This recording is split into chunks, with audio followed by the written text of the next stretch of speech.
Good morning, or whatever time of day it is with you on June 1st, 2013.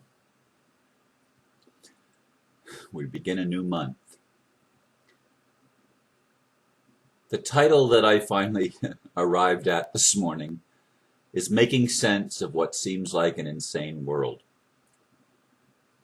Last night we watched part 3 of the 10-hour David Icke video filmed last fall in London. Much of it was about Archons and their impact on our world. I can understand why some people don't want to watch such things. When we see the awful plans of the Illuminati Agenda 21, it can seem overwhelming, to say the least. If that was all I knew, I would feel hopeless. Yet I don't feel that way. Oh, the feeling is there. I can witness it. However, I also witness the remedy. God, Source, Creator, has a better plan, and love is more powerful than the fear generated by seeing the awful truth about our world. Those of us that are able to resonate with the love, by divine grace, are able to tap into a higher reality that awakens, empowers, and enriches those willing to open our minds and hearts. As these latent resources become more evident, we will not only be able to make sense of it all, we will transform everything. This is our challenging opportunity.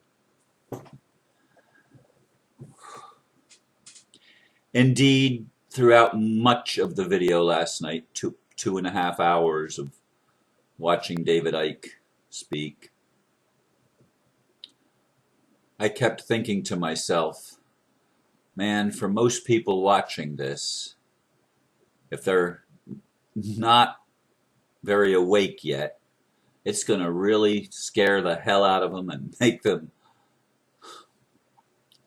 it's going to be overwhelming for so many people if they were just now tapping into these revelations of how our world works and seeing the plans which the Illuminati has written and put out there for the public, what they plan to do. And Agenda 21 is what they plan to do in the 21st century. It's their 21st century plan to dominate the world. And if you listen to all that they're doing and pay attention to everything David is revealing of what's happening, and you listen to Alex Jones and you listen to others, I mean, you can become absolutely terrified. And whose plan is that to terrify you? But knowing the truth gives you the seed to do something about it. It gives you the opportunity, challenging though it may be, to just say no. And that is what's happening with all of us as we reach almost the halfway mark. We start the final month of the first half of this year of 2013 today. And we witness, those of us that are paying attention, can witness the cracks in the edifice of the plans of the Illuminati. We can see how certain things seem to be going against their agenda. As more and more people awaken to the truth and more people stand in our power, we have the OPPT that we didn't have when David made this video last fall. It was prior to the election when Obama was reelected. The earth has gone through many changes, or more specifically, human consciousness has gone through many accelerating changes in the first 5 months of 2013. And I see more and more evidence of people recognizing that this is a hologram, recognizing that we live on a planet where the hidden things are becoming evident. the things that we were ignorant of, the things that are latent within us, are being resurrected, as it were. Both the dark and the light are becoming more obvious. The plans of love, the plans of fear, becoming really, really, really, really obvious. And more people are choosing to act and say to the other humans that have been following this Agenda 21 plan blindly, we're saying we're not going to put up with this anymore, and this will wake up more people, and it will be accelerated and driven home in the heart and mind of more and more people. And as I hear him talk about Archons, which are demons or jinn, depending on the culture that you're looking at. The Archon, of course, is the word used by the Gnostics. They said Archons have been basically ruling the world, and it's been ruling it in darkness, it's been ruling it in ignorance. And of course they work through human beings, but these human beings have bred out of them, they have no compassion, no empathy, no ability to put themselves in someone else's shoes. They seem soulless and heartless. And yet I wonder, can anything actually exist? Can any being actually exist that is totally devoid of spirit, totally devoid of God? Some people would say yes, they can. I can't grasp that personally. I can't grasp that. All that I can make sense of, based on what Spirit has been trying to get me to see for a very long time in my life, is that the only thing that there is to work with is God. God is all that is. And again, that's my definition of the divine, or of creator, or of God, whatever word you want to use or not use. The prime source of all that is all that is. There's nothing beyond all that is. It's everything. It's inclusive.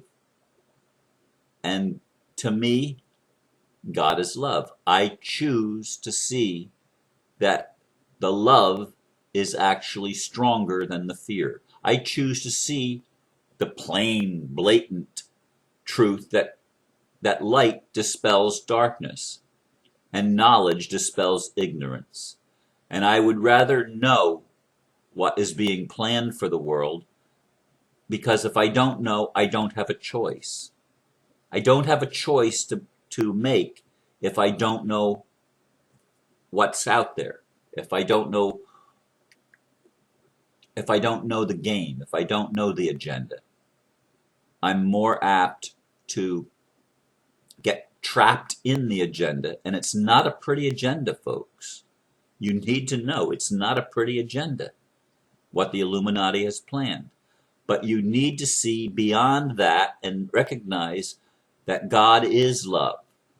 That even though all of our religions have been messed with and corrupted, nevertheless, there is the element of truth in paganism and Christianity and Judaism and Hinduism and Buddhism and Islam and Shinto and Taoism and Confucianism, and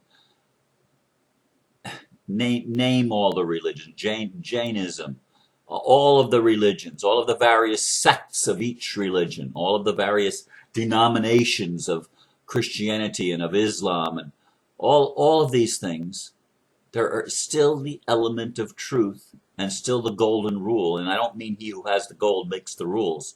That's how it's worked in our world, but that's changing, and that's changing. I want you to see that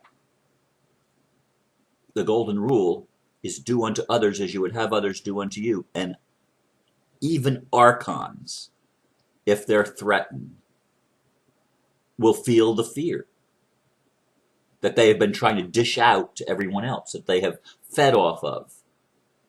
as it were, as we're told, as we've said we're taught that that's how it works, that they feed off of our fear, they feed off of pain and anger and negative emotions. Well, we all have negative emotions. I don't care who you are, I don't care how enlightened you claim to be. If you're in this body, you're going to be aware of the collective consciousness because you're part of it. You're in it. So am I. We're all in it. That's why I said I would feel hopeless, yet I don't feel that way. Oh, the feeling is there. Remember what I wrote? Read it earlier. The feeling is there. Yes, acknowledge the feeling. Acknowledge the fear. Yes, you do feel it. Yes, you do feel it. Is it yours? Yes, it is your feeling. It is your feeling.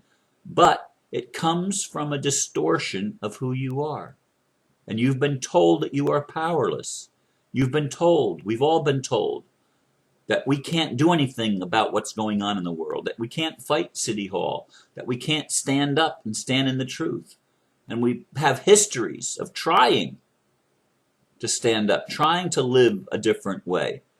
And many times we've been killed for it, or stripped of our possessions, or made to go through tremendous suffering and tremendous pain. We've all played and experienced that. If reincarnation is true, and I believe it's the only thing that makes sense, we've all lived many lifetimes of both victim and perpetrator. We've played both roles. I have memories, if you want to call them that, or visions of past lives when I presided over human sacrifice, and other times when I was the sacrifice, when I was the victim. And I've experienced enough victimization and victimizing in my own life. Not so much victimizing in this lifetime, thank God, but it's there. It's all in me. It's all in you. We are microcosms of the macrocosm. When you recognize that, you realize that, hey, I have just as much ability as anybody else to awaken and allow to be awakened in me the latent gifts, the latent talent and abilities that are mine. I can awaken them and allow them to be awakened within me so that I can be enriched and empowered, and I can come into a place of greater influence. Bear in mind, Agenda 21, it's only a relative, maybe it's 10,000 people or something like that, that are close to the inside. Not, well, there's only a very small nucleus that are the insiders, but close to the inside. There might be tens of thousands of people. I don't know how many there are, but there's a whole lot more of us now that are waking up, and we can counterbalance that influence and make sense of the world. That, hey, we needed to see the contrast. That's making sense of it. We needed to see how bad we could be, how much terror we could create, how much evil we could create. We've watched it. We've watched it. We see it. It's witnessed right before us as the underworlds are opened up and as everything is being revealed, good and bad. Everything. Everything.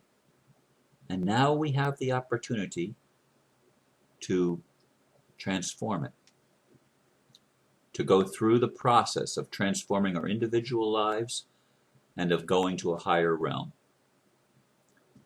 And these are the thoughts that I have this morning to share with you, and I have a prayer request.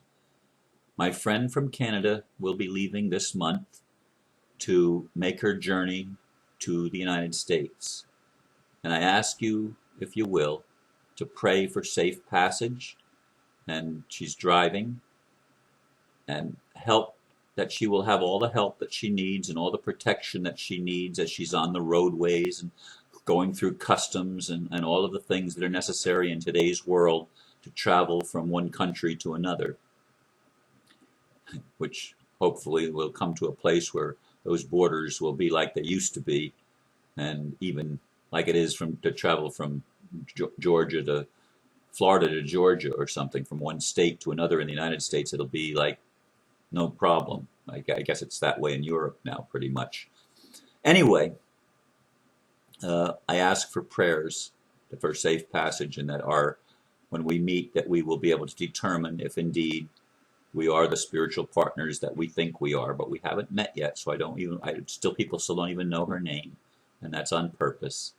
But I ask for your prayers for her and for me as we uh, open up our hearts and our lives to each other to explore what Spirit may have in store for each of us and for both of us together. Thank you for listening again. Thank you for your prayers and your support and your encouragement and all that you give to me day in and day out by simply listening, if nothing else. Bless you and namaste.